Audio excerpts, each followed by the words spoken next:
You may be here feeling weaker than you expected to be, not in a dramatic way, but in the quiet sense of having less energy, less certainty, less ability to keep holding yourself together the way you once did.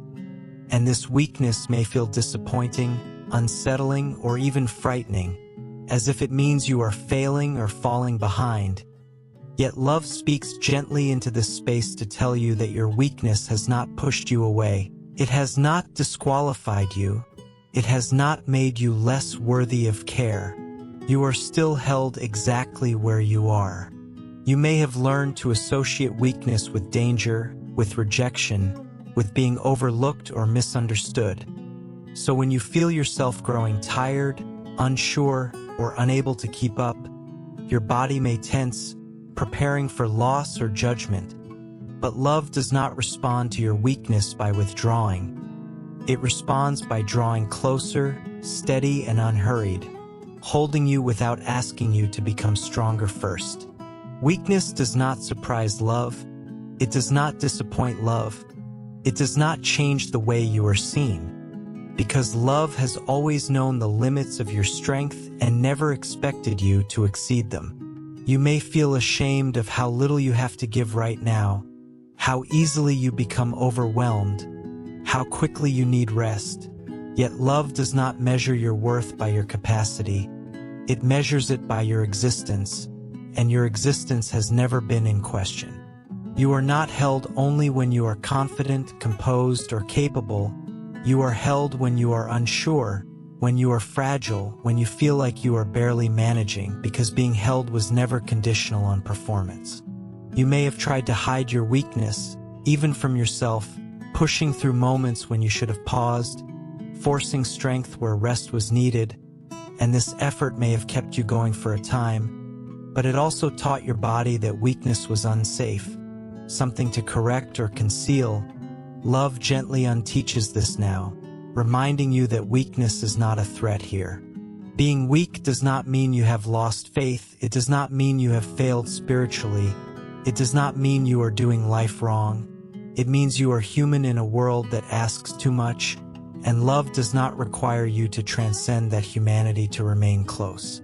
You may notice that when you allow yourself to admit weakness, even silently, something softens inside you, as if a long-held tension finally loosens. And this softening is not collapse. It is release. It is your body recognizing that it no longer has to pretend to be strong to be safe. You are still held when your prayers feel thin, when your trust feels tired, when your hope feels quiet or distant, because love is not sustained by your intensity. It is sustained by its own nature. Weakness does not interrupt care, it invites it, and you are not burdening love by needing more support right now. You are simply receiving what has always been available. You may fear that if you allow yourself to rest in weakness, you will never rise again. But love does not trap you in fragility. It supports you until strength returns naturally, without force or urgency. You are not expected to overcome this moment, to fix yourself, or to push past what you feel. You are allowed to remain exactly as you are, held without correction. Even now, in this quiet acknowledgement of weakness, nothing is being taken from you. Nothing is slipping away. Nothing essential is lost. You are still here, still seen, still supported, still held, and you do not need to become anything else to remain so. There are moments when strength does not just fade quietly but seems to run out all at once, leaving you exposed, uncertain, and painfully aware of how little energy you have left. And in those moments, shame often arrives before comfort, whispering that you should be able to handle more, that others would cope better, that needing rest or support means something has gone wrong inside you. Yet love meets you exactly there, not to correct you, not to push you back into strength, but to sit with you while that shame loosens its grip. You may feel embarrassed by how tired you are, how emotional you have become, how easily things overwhelm you now compared to before. And this embarrassment can make you want to hide, to withdraw, to pretend you are still okay. But love does not require you to hide your weakness to remain close. It does not turn away when your strength is gone. It stays even more attentively because this is where care is most needed. Shame often tells you that weakness makes you less valuable, less reliable, less worthy of patience. Yet love has never measured you by how much you can endure. It has always known that strength comes and goes, that capacity changes, that seasons of weakness are not failures but signals asking for gentleness. You may have learned to associate being strong with being loved, being dependable with being accepted. So when strength runs out, fear may follow, fear that love will run out too. But love is not fueled by your ability to cope. It is not sustained by your resilience. It remains even when you feel like you have nothing left to offer. You may feel ashamed of how long this tiredness has lasted, how rest has not quickly restored you, how weakness seems to linger, and this lingering can make you question yourself, your faith, your worth. Yet love does not rush your recovery. It does not pressure you to return to who you were. It allows you to be who you are now without judgment. Shame often urges you to fix yourself quickly, to push past weakness so you can feel acceptable again. But love offers a different response, one that does not demand improvement before care, one that allows you to remain exactly as you are while strength rebuilds slowly, naturally, without force. You are not failing because you feel ashamed of your weakness. Shame is a learned response, a reflex shaped by expectations that were never meant to define your worth, and love gently interrupts this reflex by staying close instead of withdrawing.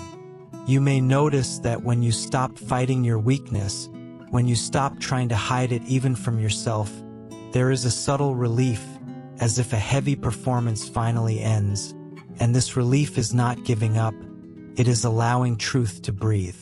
Strength does not return through self-criticism, it returns through safety, and love creates safety by reminding you again and again that you are still held when you feel small, still valued when you feel depleted, still welcome when you have nothing left to prove.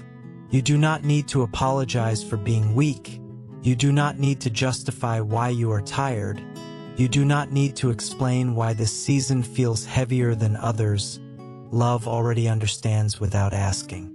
When strength runs out and shame tries to define you, remember that weakness has never disqualified you from care. It has only revealed how deeply you need it, and you are not alone in that need. You are still held, quietly, patiently, without condition. There are moments when weakness deepens into a quieter fear, the fear that you no longer have anything meaningful to offer, that your energy is spent, your words feel empty, your presence feels insufficient, and this fear can make you pull back even further, convinced that love must surely diminish when you have nothing left to contribute. Yet love speaks gently into this space to remind you that you were never held because of what you could give. You were held because you exist. You may feel useless when you cannot show up the way you once did, when your ability to help, support, or inspire feels gone. And this sense of uselessness can quietly erode your confidence, making you believe that your value has expired along with your strength. But love has never depended on your usefulness. It has always valued your being over your doing. When you feel like you have nothing left to give, it can feel as though you are taking up space without earning it, as though your presence is a burden rather than a gift. Yet love does not see you as a burden in your emptiness. It sees you as someone who finally needs to receive instead of give.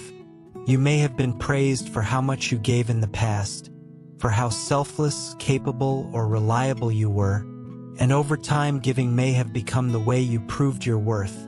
So when giving is no longer possible, fear rushes in to fill the silence, but love gently untangles worth from output, reminding you that you are not reduced when your hands are empty.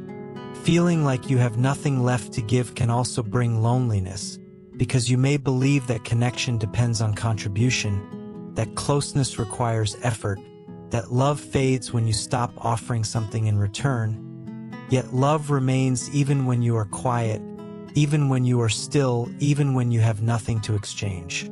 You do not need to bring strength, insight, or reassurance into this moment. You do not need to be helpful or encouraging or composed. You are allowed to arrive exactly as you are, depleted and unsure, and be received without condition.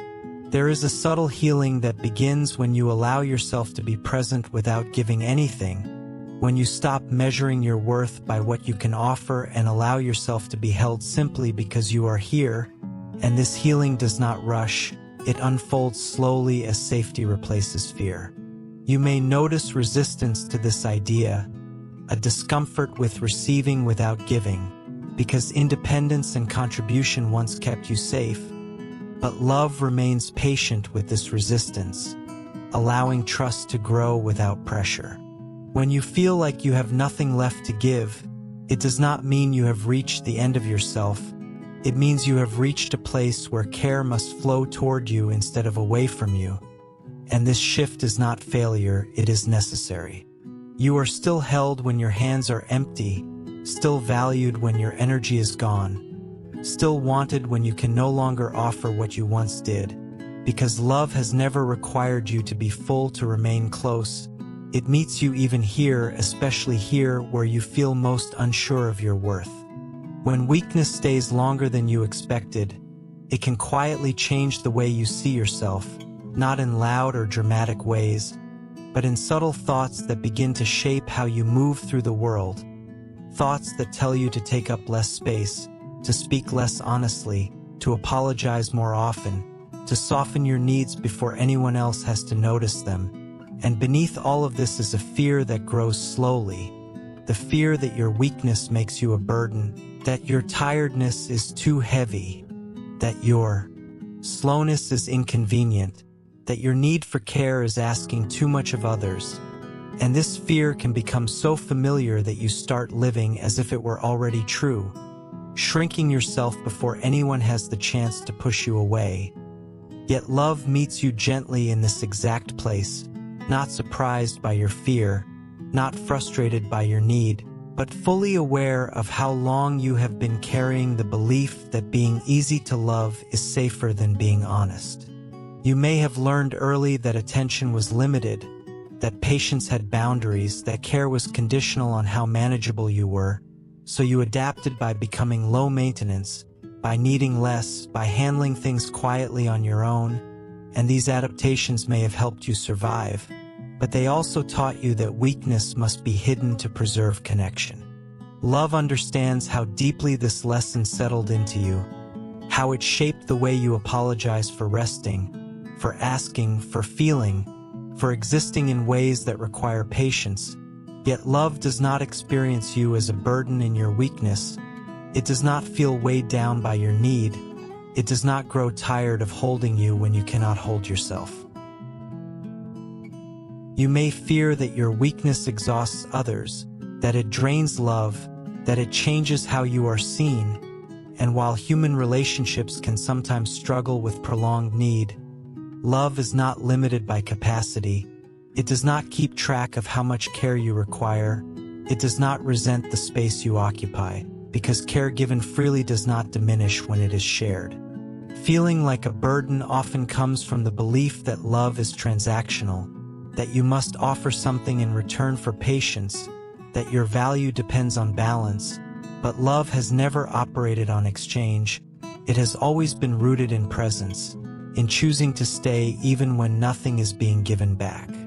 You may notice that when you feel weak, you begin to preemptively withdraw, answering less honestly, asking for less help, sharing less of what you feel, not because you do not need connection, but because you are trying to protect others from the weight of your reality. And in doing so, you carry that weight alone. Yet love does not ask you to protect it from your truth. It does not need shielding from your pain. It does not experience your honesty as an inconvenience. Weakness does not make you too much here. It does not cross an invisible line where patience ends. Because love does not measure your worth by how little you need. It does not require you to be small to be held. You may fear that your weakness makes you undesirable, that it changes how you are valued, that it turns you into someone others have to tolerate rather than welcome. But love does not tolerate you. It receives you, fully aware of your fragility, fully present in your slowness, fully committed even when you cannot promise when strength will return. There may be moments when you catch yourself apologizing for things that require no apology, for being tired, for needing reassurance, for not recovering quickly enough, and these apologies are often signs of a deeper belief that your weakness is a problem to be managed. Yet love gently releases you from this belief by remaining close without complaint, without pressure, without expectation that you hurry your healing. You are not held reluctantly. You are not held out of obligation. You are not held because you might become easier later. You are held because you are here, because you matter, because weakness does not cancel belonging. You may have learned to equate independence with worth, to believe that needing less made you more acceptable. So when weakness disrupts your independence, fear rushes in, telling you that you are losing value. But love does not equate worth with self-sufficiency. It has always known that interdependence is part of being human. Weakness does not make you an inconvenience to love. It reveals a place where love can rest more deeply, where care can be offered without performance, where presence can replace effort. You may worry that your weakness makes others uncomfortable, that it disrupts their expectations, that it forces them to face things they would rather avoid. And while this may be true in some human spaces, love does not turn away from discomfort. It does not retreat when things become slow or heavy or uncertain. It remains steady, unhurried, patient beyond measure. You do not need to minimize your pain to remain welcome. You do not need to hide your fatigue to deserve closeness. You do not need to pretend you are fine to stay held. Because love does not withdraw when you are difficult. It does not step back when you are needy. It does not ask you to become lighter to continue holding you. Weakness does not make you a burden here. It makes you human. And humanity has always been the place where love chooses to stay. Not because it is easy, but because it is real. You are not asking too much by needing care. You are not crossing a line by taking time to heal. You are not costing love more than it can give, because love is not finite in the way you fear. When you feel like a burden, remember that this feeling is a memory, a learned response shaped by moments when your needs were inconvenient, but it is not the truth of how you are held now. You are not too slow, too tired, too broken, too needy, or too much. You are simply weak in this moment, and weakness has never been a reason for love to leave, only a reason for it to stay closer. You do not need to rush your recovery to become acceptable again. You do not need to promise that this will not last long. You do not need to prove that you are trying hard enough, because love does not wait for you to become easy. It remains with you while you are not, holding you without resentment, without counting, without condition, reminding you again and again, gently and patiently, that your weakness does not make you a burden. It makes you someone worthy of care. There is a quiet fear that often follows weakness, a fear that does not always speak clearly but settles into your chest as a dull ache. The fear that love becomes thinner when you become weaker, that patience shortens when your strength fades, that affection cools when you no longer shine the way you once did. And this fear can shape the way you relate to everything, making you cautious, restrained, hesitant to fully rest because some part of you believes that being loved requires a certain level of functioning. Yet love speaks gently into this fear to tell you that it has never loved you for your strength. It has never depended on your stability. It has never drawn closer because you were capable and pulled away because you were tired. You may have experienced moments where approval increased when you were productive, when you were helpful, when you were emotionally steady, and decreased when you were overwhelmed, needy, or unsure. And over time, these experiences may have taught you that love responds to performance, that affection fluctuates with capacity, that being strong keeps you safe. But love is not shaped by these patterns. It does not follow the same rules you learned to survive. You are not less loved when you are weak, not loved less intensely, not loved less patiently, not loved with more conditions attached. Because love does not calculate worth based on output. It does not reassess commitment when circumstances change. It does not grow distant when you cannot give back. Weakness does not dilute care here. It does not reduce attention. It does not make you more difficult to hold. Because love has always been aware that strength is temporary and that fragility is part of being human. You may fear that when you are weak, love tolerates you rather than delights in you, that it stays out of obligation rather than desire. But love does not stay because it has to, it stays because it chooses to, and its choice is not influenced by how well you are doing. There may be a belief inside you that love prefers you at your best, that it is more comfortable with your competence than with your confusion. And while people may sometimes struggle with this, love does not need you to be easy. It does not need you to be composed. It does not need you to be inspiring to remain close. You are not less loved when your faith feels tired, when your hope feels quiet, when your confidence wavers, because love is not sustained by your certainty. It is sustained by its own nature, steady and unchanging. You may notice that when you feel weak, you instinctively try to compensate, offering more kindness, more effort, more reassurance, as if to make up for what you believe you are lacking. But love does not require compensation. It does not ask you to balance weakness with goodness. It does not demand repayment for care. Weakness does not make you a disappointment here. It does not make you a project. It does not make you a problem to solve. It makes you someone who needs gentleness, and gentleness is something love gives freely. You may worry that weakness makes you less interesting, less valuable, less worthy of attention. Yet love does not lose interest when you slow down. It does not turn away when you become quiet. It does not need stimulation to stay engaged.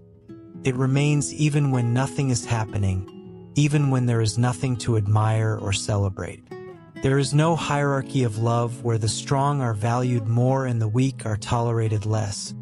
There is no scale where affection decreases as capacity fades. Because love is not a limited resource that must be rationed carefully. It does not run out when demands increase. You may have internalized the belief that you must be improving to remain loved, that healing must be visible, that progress must be measurable.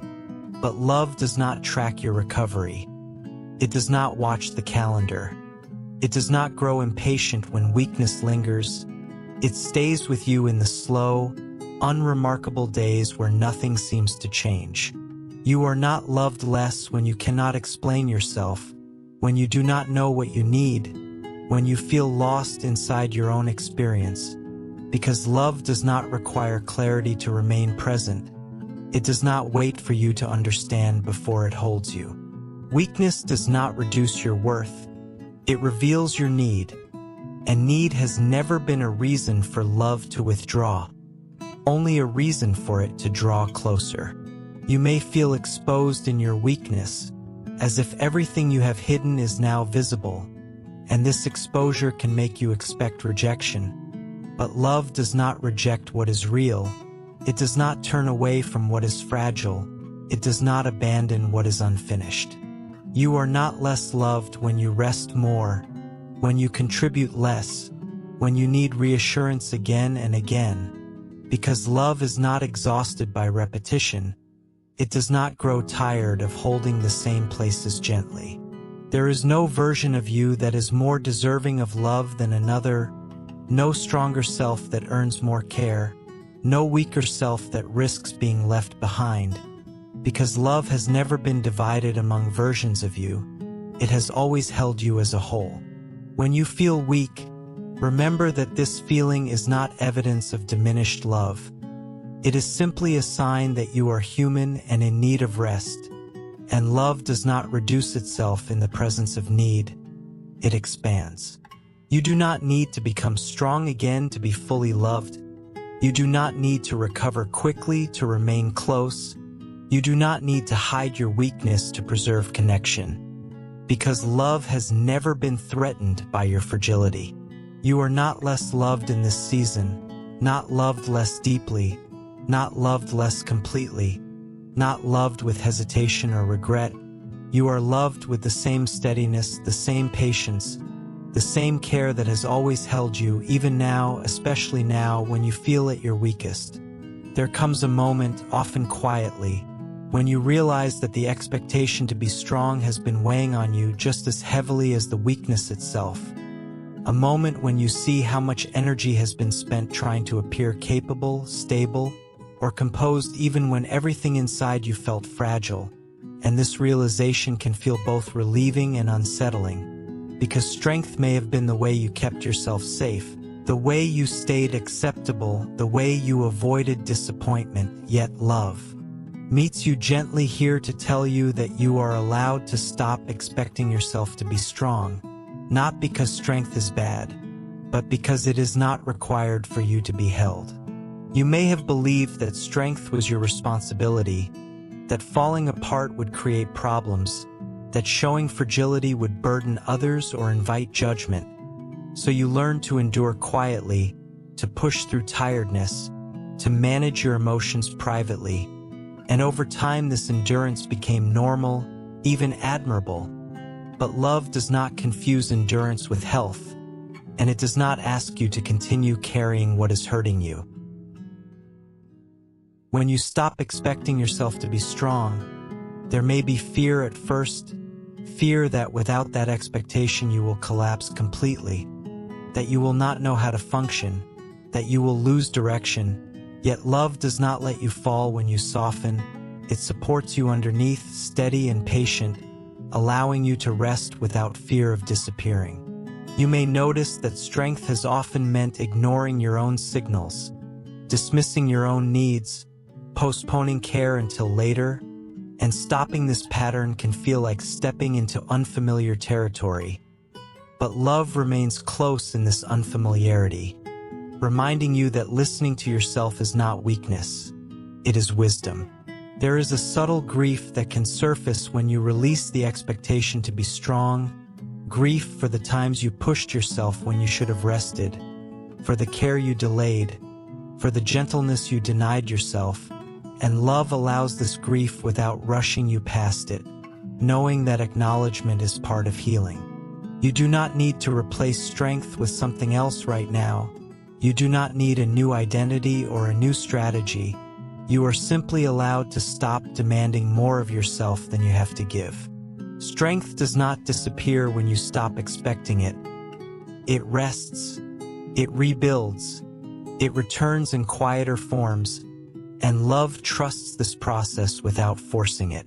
You may feel exposed without the armor of strength, unsure how to exist without holding yourself so tightly. But love does not require armor. It does not ask you to protect yourself here. It offers safety instead. When you stop expecting yourself to be strong, you allow space for honesty, honesty about your limits, your fears, your exhaustion. And this honesty does not push love away. It draws it closer, because love does not connect to performance. It connects to truth. You are not letting anyone down by resting in your weakness. You are not abandoning your responsibilities. You are responding to your humanity, and love honors this response deeply.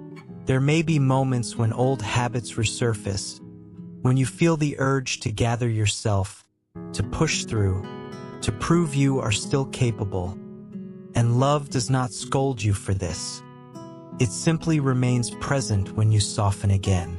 You are allowed to exist without bracing, without managing impressions, without holding yourself together by force.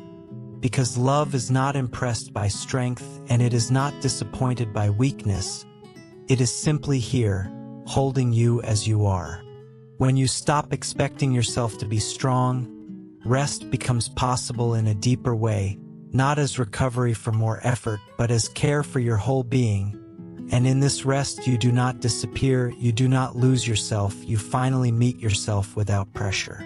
You do not need to become resilient again tonight. You do not need to gather courage or motivation. You do not need to prepare for what comes next. You are allowed to remain here, unguarded and tired, knowing that strength is not the condition for love, and never has been. There may come a point where weakness no longer feels temporary or situational, but begins to feel like a defining state, where you are not just tired for a day or overwhelmed for a season, but deeply aware of how little strength you have access to, how fragile you feel beneath everything you once relied on. And in this place, the fear can grow sharper, the fear that if this is who you are now, then surely love must change, surely patience must thin, surely being held cannot last forever. Yet love meets you exactly here, in the place where you feel most undone, to tell you that you are still held, not despite your weakness, not temporarily until you recover, but fully and continuously, exactly as you are. You may feel as though you have reached the bottom of yourself, as though there is no reserve left to draw from, no hidden strength waiting to be activated. And this realization can feel terrifying because so much of your life may have been built on the belief that you would always find a way to push through. Yet love does not wait for you to find strength that is no longer there. It does not require you to reach deeper. It holds you where you have already arrived. Weakness at this depth can feel exposing, as if everything you carefully managed has fallen away, leaving you visible and unprotected. And this exposure can awaken old fears of being seen and rejected, of being too much or not enough. But love does not recoil from your vulnerability. It does not turn away from what is raw or unfinished. It remains steady, creating safety where you expected judgment. You may notice that when you feel completely weak, your mind tries to compensate, searching for explanations, meaning, or plans, anything that might restore a sense of control. Yet love gently invites you to rest instead, to stop searching for what cannot be forced, to allow yourself to be held without understanding how or why. Being held in complete weakness means you are no longer responsible for holding yourself, no longer required to stay upright through effort, no longer asked to manage your own stability. And this can feel unfamiliar, even uncomfortable, because self-reliance may have been your protection for so long. Yet love does not shame this habit. It simply offers an alternative, one where you are supported without needing to prove anything. You may fear that if you fully accept your weakness, you will lose your sense of identity, that you will disappear into passivity or helplessness. But love does not erase you when you rest. It preserves you, allowing your true self to exist without constant defense. There is a quiet dignity in being held when you are weak, a dignity that does not come from strength or resilience but from honesty, from allowing what is real to be seen without apology. And love honors this dignity deeply. You are not failing because you cannot carry yourself right now. You are responding to a limit that was always part of being human, a limit that love has always known and prepared to meet. Weakness does not interrupt care. It does not delay compassion. It does not reduce attention, because love is not reactive to your state. It is constant, steady beneath every change you experience. You may have moments where you test this holding, where you let yourself soften just a little and wait to see if support remains. And when it does, quietly and without fanfare, trust begins to form, not as certainty, but as rest. Being held does not mean your weakness is ignored.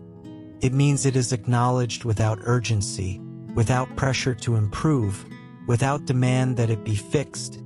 And this lack of urgency can feel strange in a world that pushes for solutions, but love is not in a hurry. You do not need to know how long this weakness will last. You do not need to promise that you will recover. You do not need to reassure anyone that you will be okay, because being held is not contingent on outcomes. It is present even when the future is unclear. In this place of complete weakness, you may finally notice how much effort you have spent trying not to be here, trying to stay strong enough to avoid this vulnerability. And love does not judge this effort, it simply relieves you of it, allowing you to stop resisting what already is. You are still held when you cannot pray with words, when your thoughts are scattered, when your faith feels quiet or distant, because love does not rely on your spiritual performance to remain near. Weakness does not make you less worthy of care. It makes care more necessary. And necessity has never been a reason for love to withdraw. You may feel small in this weakness, diminished, unsure of your place. Yet love does not see you as smaller. It sees you as someone deserving of tenderness, someone whose fragility is precious, not problematic. Being held in weakness does not mean you will never stand again. It simply means that standing is not required right now, that rest has value in itself, that your existence is not on pause while you recover. You are allowed to let go completely, to stop monitoring yourself, to stop assessing how you are doing, to stop wondering if this is okay. Because love has already answered that question by staying. Even now, as you sit in this softness, this tiredness, this uncertainty, you are not slipping away from love, you are resting within it, and nothing about your weakness has changed that truth.